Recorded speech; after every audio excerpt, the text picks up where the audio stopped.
সবাই দেখছে যে রাজা উলঙ্গ, তবুও সবাই হাততালি দিচ্ছে। সবাই চেঁচিয়ে বলছে সাবাস সাবাস।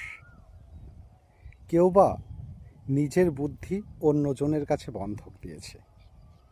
কেউ পরান্নভোজী, কেউ কৃপাপ্রার্থী উমেদার প্রবঞ্চক, কেউ ভাবছে রাজবস্ত্র সত্যি অতীব সূক্ষ্ম, চোখে দেখা যাচ্ছে না যদিও, তবুও আছে।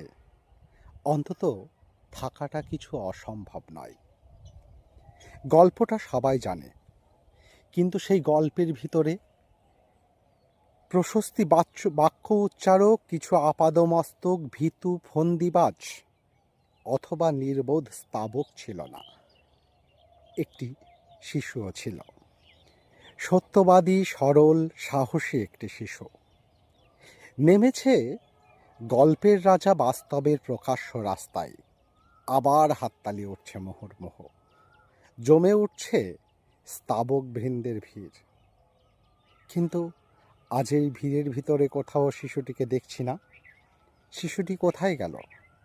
কেউ কি তাকে পাহাড়ের কোনো গোপন গুহায় লুকিয়ে রেখেছে?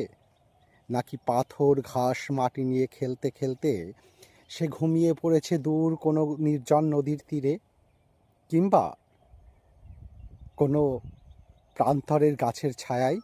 যাও, তাকে যেমন করে হোক খুঁজে আনো। সে এসে একবার এই উলঙ্গ রাজার সামনে নির্ভয়ে দাঁড়াক, একবার এই হাততালির ঊর্ধ্বে গলা তুলে জিজ্ঞাসা করুক, রাজা, তোর কাপড় কোথায়?